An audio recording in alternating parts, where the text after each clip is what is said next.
A seguir, IIGD Irajá. Vamos abrir a palavra de Deus, irmãos, no Evangelho de Lucas, no capítulo 22, em nome de Jesus. O que diz o título, irmãos, que está acima do versículo 54? Pedro nega, quem diria, né? É, pastor, sim. Mas Pedro andava ao lado de Jesus, irmãos. Pedro viu Jesus ressuscitar mortos. Quando Jesus ia orar, a parte assim, ele não levava os 12 apóstolos. Mas ele levava 3, sempre levava 3. Pedro, Tiago e João. Pedro, Tiago e João. Parece que Jesus tinha assim mais afinidade na oração com eles, ou não sei. Isso não é explicado. Por que Jesus chamava os 3? Quando Jesus ressuscitou a filha do Jairo, Jesus levou os 3. E agora Jesus está sendo preso. Jesus foi preso. O momento é difícil. O momento é tenebroso. É de densas trevas. Jesus está sendo preso. Jesus foi preso, foi levado ao Sinédrio. E agora? O Mestre, o Senhor que ressuscitou mortos, agora está preso. O que será que se passou na cabeça deles? Bom, Pedro agora segue Jesus de longe.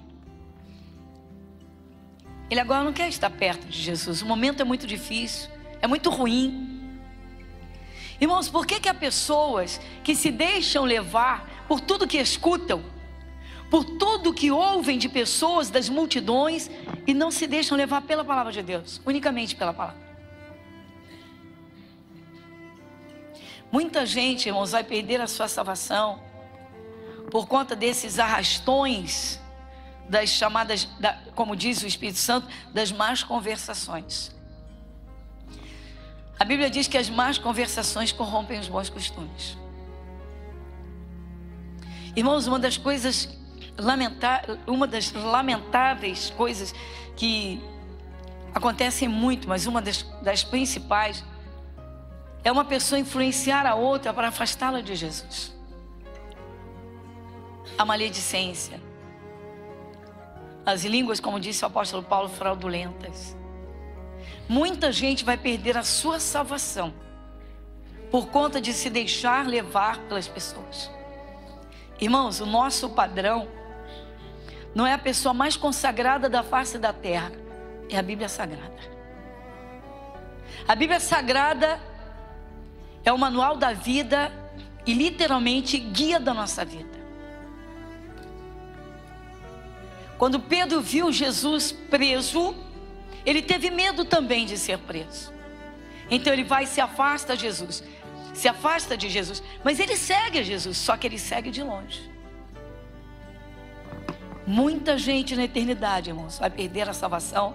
E alguns vão correr esse risco por conta exatamente de se deixarem arrastar pelas maledicências e pelas línguas. Nós estamos vivendo uma época em que as pessoas se contaminam demais, irmãos. Olha, a internet veio e mudou a história da humanidade. Se há um advento que tem mudado todo o curso da sociedade, em todas as camadas, é a internet. O que deveria ser uma bênção de Deus. Por quê? Essa facilidade, essa facilitação de informações. Eu sou do tempo, quem é da minha época, no tempo, tá, que não havia internet, quando a gente tinha que, como estudante, fazer uma pesquisa, você tinha que procurar, era tudo muito difícil, né? Existiam os famosos sebos, mas a informação melhor era na Biblioteca Nacional, e não podia xerocar nada, até porque naquela época ainda era a época do, aquela manivelinha do mimeógrafo, mas não era permitido, era tudo muito difícil. E aí veio a internet com essa facilidade. Tem muito lixo, lixo tem demais. E é disso que nós estamos falando. Mas tem coisas boas, tem boas informações, tem boas fontes. Mas infelizmente, irmãos, as pessoas se contaminam demais. Irmãos, muita gente está arriscando a sua salvação eterna porque não está se ligando na palavra, se ligando no Espírito Santo, como é necessário, o mais necessário. Às vezes a pessoa está dentro da igreja, irmãos, e não dá atenção à palavra de Deus e dá atenção às maledicências. Irmãos, é preciso ter muito cuidado. Satanás existe, irmãos. Você sabe que o diabo existe, eu sei que o diabo existe. Lidamos com isso todos os dias. O zelo da salvação, esse deve ser o ponto do maior trabalho e da maior luta do cristão. Hoje todas as coisas concorrem, irmãos, para as pessoas abandonarem a Jesus e para o pecador não conhecer Jesus. Satanás está atuando como nunca nesta terra. Ele sabe que ele não tem muito tempo. Satanás desesperadamente luta por uma alma. Quando ela se desprende das suas garras, ele faz de tudo para tragá-la de volta. Mas parece que os cristãos estão meio adormecidos. E muitos estão passando a seguir Jesus de longe. Alguns têm vergonha de assumir que são de Jesus. Alguns são receosos de serem criticados. E aconteceu com Pedro. Pedro vai negar Jesus diante do próprio Senhor. Jesus está sendo levado. Acabou de ser preso e está sendo levado. E os discípulos esqueceram de tudo que eles aprenderam. Esqueceram de tudo que eles contemplaram. No Evangelho de Mateus, há um versículo que diz que quando Jesus foi preso, todos os discípulos fugiram. Todos. E o Pedro passou a seguir Jesus de longe. Literalmente, Jesus ficou sozinho. Não havia ninguém do lado dele. Às vezes acontece em boas famílias. Surge uma contenda, surge uma fofocada e as pessoas se dividem. Fica um grupo do lado de um grupo do lado do outro. Famílias divididas, filhos divididos. Uns culpando o pai pela separação, outros culpando a mãe. E assim fica uma família destruída. Pedro passou a seguir Jesus à distância. Ele não queria mais ficar perto de Jesus. Ele teve medo de ser preso. Às vezes eu pergunto à igreja, eu me pergunto também. E digo, escuta, se o evangelho fosse impedido de ser pregado no Brasil, como é em muitos países, você arriscaria a sua vida por Jesus? Imagina. Só se vai ver isso na prática, né, irmãos? Se isso acontecesse mesmo. Pois o Pedro, que andou ao lado de Jesus, que contemplou os maiores milagres de Jesus, contemplou Jesus Cristo ressuscitando a filha a filha do Jairo, contemplou Jesus ressuscitando Lázaro podre, fedorento, morto 4 dias, saindo do túmulo, só com o nome de Lázaro na boca. Jesus chama, Lázaro, vem para fora. Lá vem o Lázaro. Lá vem o Lázaro, mumificado, com aquela palavra. Irmãos, quem dera que todo cristão, toda pessoa que se converte, quem dera que toda pessoa que aceita Jesus, abrisse o seu coração com toda simplicidade e se lançasse na palavra de Deus,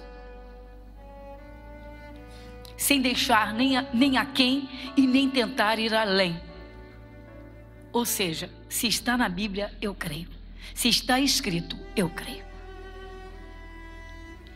Por que pessoas se deixam influenciar tanto, irmãos? Pelas línguas, pelo que escutam, pelo que se fala. Por que as pessoas? Por quê? O Pedro viu Jesus sendo preso. O seu mestre, o seu Senhor, está sendo preso.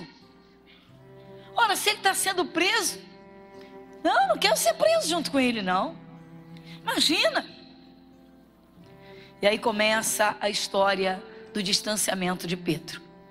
Então nós vamos aqui, estamos em Lucas 22, 54, versículo 55.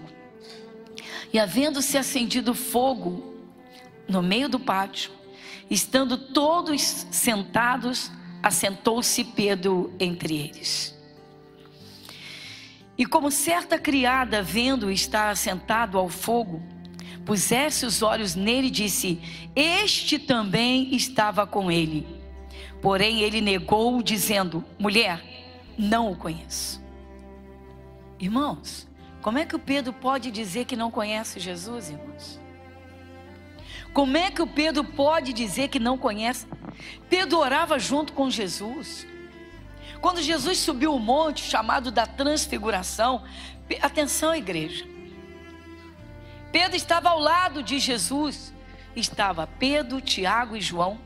Quando Deus falou do céu com Jesus, como Pedro pode dizer que não conhece Jesus?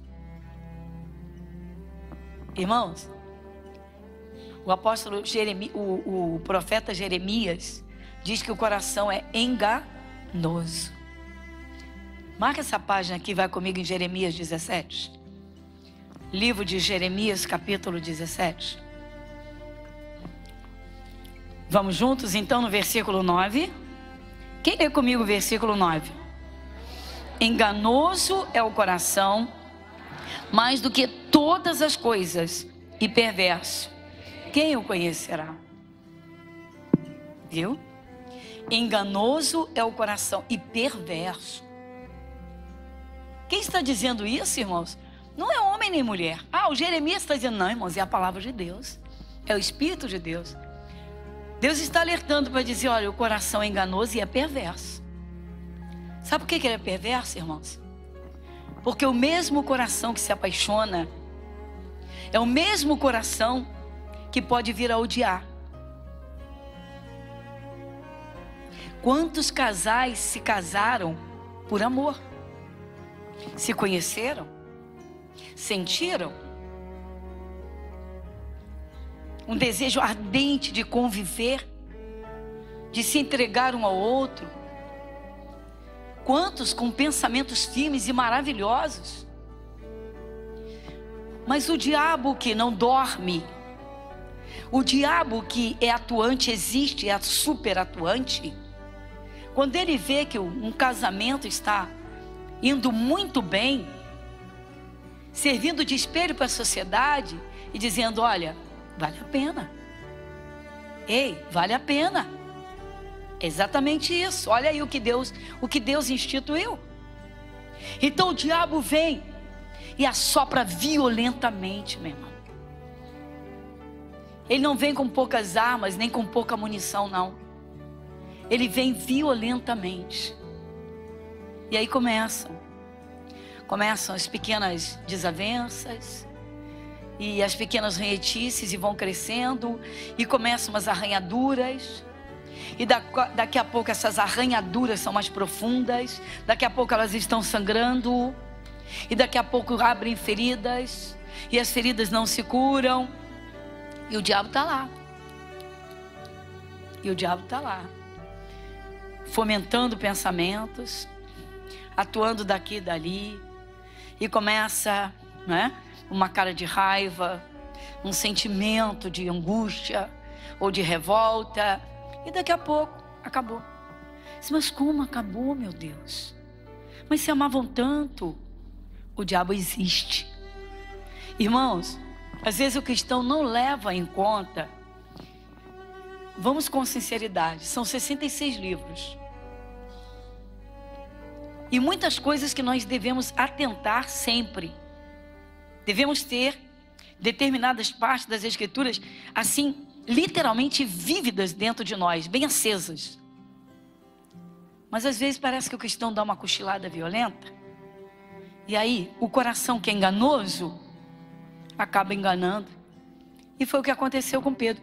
Pedro amava Jesus, irmãos. Você vê que o Pedro, depois do Pentecostes, ele se lança no ministério de Jesus. Ele sai pregando o evangelho para multidões, e ele sai enfrentando a perseguição de forma tão séria, tão assumida, que ele é preso. E aí? Mas ele passou por aquele momento de engano. Ele deixou o coração dele enganar. Ele está preso. olha aí, o nosso mestre está preso. Não. E passou a seguir Jesus de longe. Eu não sei o que está acontecendo com os cristãos, irmãos. Tem gente que fica com as orelhas literalmente de pé. E as conversas. E falam tanto mal de igrejas. Falam tanto mal de pastores. Falam tanto mal disso. Falam tanto mal daquilo. E aí acabam entrando no que é santo e sagrado. Falam mal de dízimos. Falam mal de dinheiro na igreja. E que falam mal de irmãos. E falam mal de grupos. Para, meu Deus. Irmãos, muita gente vai perder sua salvação, irmãos, por causa da língua. A Bíblia diz que maldizente não entra no céu. Quem sabe disso, levanta seu braço. Meu irmão, não brinca, meu irmão. O coração é enganoso, irmão. Vê onde você está deixando seu coração. Vê como, se você está deixando seu coração vulnerável. O coração é o lugar dos sentimentos, irmãos. Há pessoas que se ferem por nada. Há pessoas que se contaminam por nada.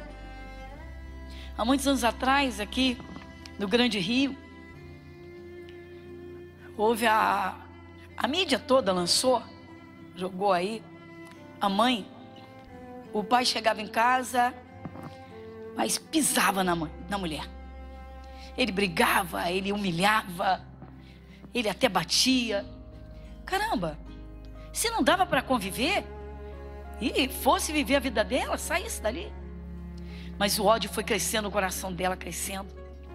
E ela, no ouvido do filho, um menino de 14 anos, filho do casal, dela e dele. O pai saía de manhã para trabalhar e voltava à noite bêbado, completamente bêbado, espancando, gritando. Lembrei, né, como eu falei no culto das 7, lembrei da minha infância.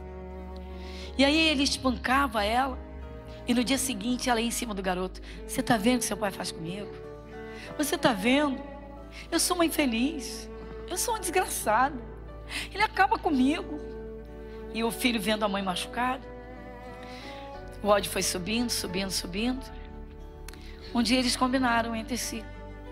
Quando o pai entrou, o menino deu-lhe uma marretada na cabeça. Os dois mataram e espartejaram.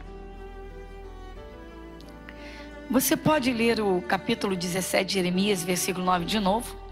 Você pode ler em voz alta?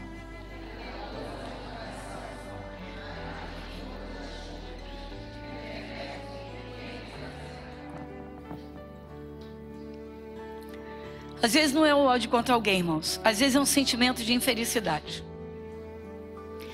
A pessoa que segue Jesus de longe, a pessoa que não põe a palavra dentro do coração de verdade, a pessoa que não cria o temor a Deus, a pessoa que não pauta a sua vida, não alicerça a sua vida na palavra de Deus.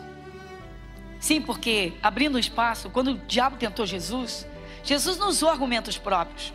Jesus sabia com quem estava lidando. Jesus podia ter chegado para o diabo e ter dito: ei, Satanás, você é derrotado, eu sou o filho de Deus. Mas Jesus não fez isso. Jesus não usou argumentos próprios. Jesus sabia da gravidade, da seriedade. Jesus é o Senhor de tudo, mas ele estava para iniciar o seu ministério.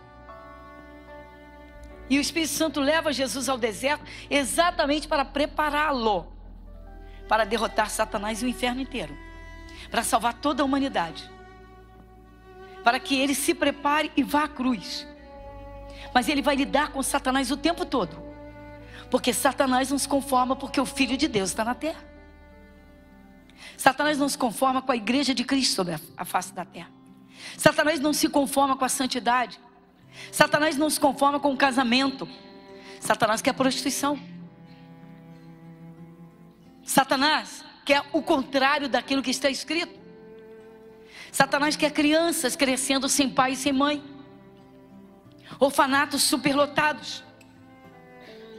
Satanás não se conforma com a família. E Pedro seguiu Jesus de longe, porque Jesus estava sendo preso. Por que quando falam alguma coisa de pregadores ou de igrejas, irmãos, as línguas correm soltas e as pessoas não olham para a palavra? Enxerga, meus irmãos, vamos enxergar, irmãos. Cada um vai dar conta de si? Muito mais os pastores, porque pregam. Para pensar nisso. Nós também vamos dar conta da nossa vida, não é só você. Nós vamos apresentar a igreja e vamos dar conta da nossa vida. Agora o padrão é Jesus, meu irmão. não é homem nem mulher. Pedro está seguindo Jesus de longe. Pedro está esquecendo tudo que ele contemplou ao lado de Jesus. Irmãos, não existe vida sem Jesus e você tem consciência disso. Não existe vida sem Deus, não existe vida sem o Espírito de Deus. É só você lembrar que o ar que a gente respira, o ar atmosférico, estamos respirando. Foi a palavra quem criou, Jesus o Verbo. A água que você bebe, a água que eu bebo, sim, água potável, H2O. Foi Jesus quem criou a palavra. Então o pecador não vive sem Jesus. As pessoas deixam o coração enganar. Irmãos, famílias inteiras são destruídas porque as pessoas deixam seus ouvidos à vontade para ouvirem as coisas que as línguas fraudulentas, como disse Paulo, fala. É filho contaminando o pai, pai contaminando o filho.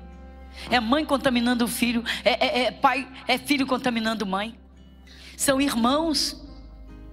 Meu irmão, como o diabo gosta, irmãos. É uma coisa impressionante. Satanás, ele fica vasculhando para encontrar alfinetes para começar com as alfinetadas. É um irmão falando mal do outro. É um irmão com raiva do outro. É um irmão com inveja do outro. Coração enganoso, irmãos. Você vê o número de divórcios que há, não só no Brasil, mas em todas as partes do planeta. Você vê o número de famílias destruídas pelo diabo por conta de sentimentos. Não vou perdoar. Não quero saber. Porque as pessoas não são simples, irmãos. Irmãos, o padrão é Jesus. A nossa lei é essa aqui, irmãos. O sistema de vida do mundo não serve para nós. Por isso nós fomos tirados do mundo. Nós fomos tomados do mundo. O apóstolo Paulo diz em Colossenses que nós fomos o quê? Transportados. Transporte. Fomos tirados das trevas, trazidos para a luz. Mas onde está a luz? Pegue a sua Bíblia e diga: aqui está a luz. A luz está aqui. Irmãos, o cristão não teria problemas se ele colocasse a palavra de Deus no seu coração, em tudo que Deus lhe dissesse. Quando alguém aceita Jesus comigo, eu faço algumas perguntas, e dentre as perguntas que eu faço, lá vai uma: você crê que a Bíblia Sagrada é a palavra de Deus? Sim. Então você sabe que a partir de agora, o que você entender da palavra vai ter que praticar? Sim. Então tá bom. Dentre as perguntas que eu faço, que a primeira pergunta: você crê que Jesus Cristo é o Filho de Deus, que foi à cruz por você, que o sangue dele te purifica de pecado? Sim. Mas você sabe que Jesus é o Verbo, que se fez carne, a palavra? Então está aqui a palavra. Aí eu entro com essa pergunta. Então você sabe que a partir de agora você vai praticar o que está escrito aqui. Ninguém aceita Jesus comigo, meu irmão, de venda nos olhos, não. Porque, vamos ser realistas, não floreio nada. Céu é céu, inferno é inferno. Pecado é pecado, santidade é santidade. Jesus é abençoador, ele é abençoador. Mas o pecado faz separação. O salário do pecado é a morte. Então escuta. Igreja Internacional da Graça de Deus, Avenida Monsenhor Félix, 1120, Irajá.